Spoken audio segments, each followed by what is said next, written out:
অস্থির টেস্ট। এমন খাদ্য ভালো এইভাবে তো লেবারটা একটা খায়া এই হোটেলে এসে মূলত সিরিয়ালে দাঁড়িয়ে থাকতে হয়, টেবিলে অন্য একজন খাবে এবং আমরা দাঁড়িয়ে থাকবো। হ্যালো বন্ধুরা, এনাদার ব্লগে আপনাদেরকে স্বাগত। আপনারা দেখছেন যে দূরে কোথাও যাচ্ছি। এটি হচ্ছে নিউ মার্কেট থেকে রওনা দিয়েছি, উত্তরা যাচ্ছি। উত্তরা বড় ভাই অর্থাৎ সহকর্মী এবং বড় ভাই আকরাম ভাইয়ের আমন্ত্রণে উত্তরা যাচ্ছি। এবং উত্তরা হচ্ছে একটি বড় সড়ো হোটেল। সেটি কিন্তু অত বড় সড়ো না হলেও কিন্তু এমন নামের দিকে অনেক বড় সড়ো, অনেক দূর দূরান্ত থেকে শুনেছি যে সেখানে লোকজন আসে।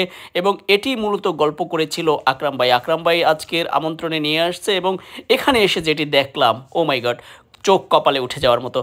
একেবারে সিরিয়ালে হাঁটতে হাঁটতে ঢুকে গেলাম। আমরা ঢুকে যাওয়ার পরে কিন্তু আমরা দেখছি যে টেবিলের সামনে সামনে কেউ খাচ্ছে, সব টেবিলগুলো বুকিং, কিন্তু সামনে আমরা দেখছি যে কেউ একজন বুকিং দিয়ে আবার দাঁড়িয়ে আছে, অর্থাৎ ওই টেবিলে আবার তারা বসবে।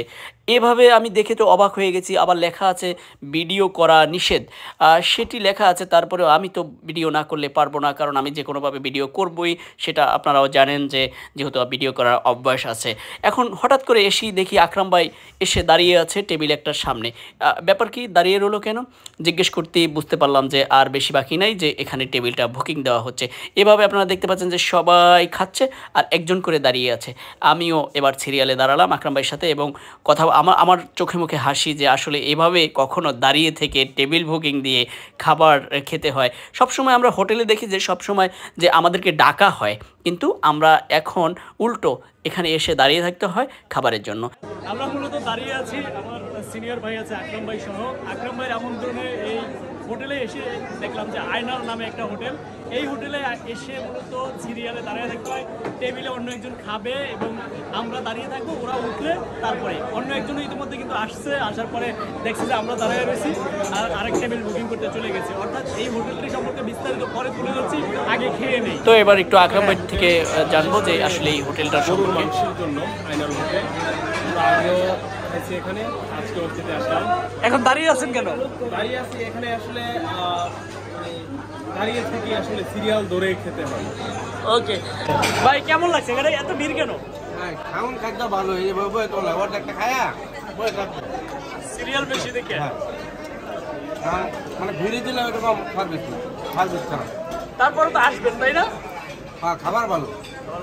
তো অপেক্ষা করতে করতে আমাদের পালা চলে আসলো। এই টেবিলের খাবারের লোকজন উঠে গেল। এবার আমরা বসবো, আমাদেরকে খাবার দেবে এবং খাবার ইতোমধ্যে আমাদেরকে দেয়া শুরু করে দিয়েছে এবং সেটি একটু রিভিউ আপনাদেরকে শোনানোর চেষ্টা করছি। অস্থির টেস্ট।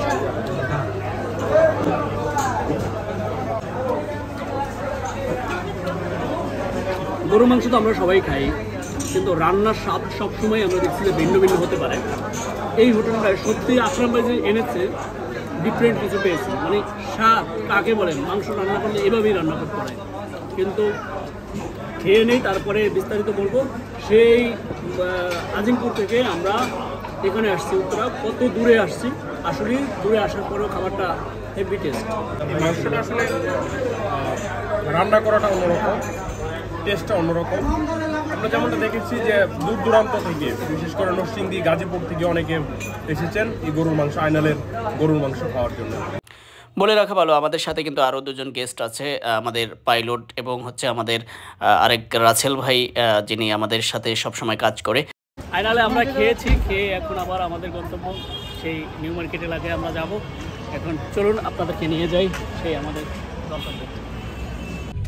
সব মিলিয়ে আয়নালে খাওয়ার পরে এইটা বুঝতে পারলাম যে আয়নালে আসলে দূর থেকে আসার কারণটি হচ্ছে যে আয়নালের রান্না বান্না খুবই ভালো এবং জানতে পারলাম যে তারা পাটা পুতায়, যেটাকে বলা হয় মশলা বাটে, সেগুলো করে এবং গ্রামের মতো একদম যে চুলার, মাটির চুলায় সেই রান্না মানে সেই চুলায় রান্না করে। এই জন্যই মূলত ওদের স্বাদটা একটু ডিফারেন্ট এবং খুবই সুন্দর। তবে এই উত্তরাতে আসলে হয়তোবা এই হোটেলে আপনারাও একবার খেয়ে যেতে পারেন। সবাইকে ধন্যবাদ, আবারও অন্য কোনো ব্লগে দেখা হবে। Bye bye.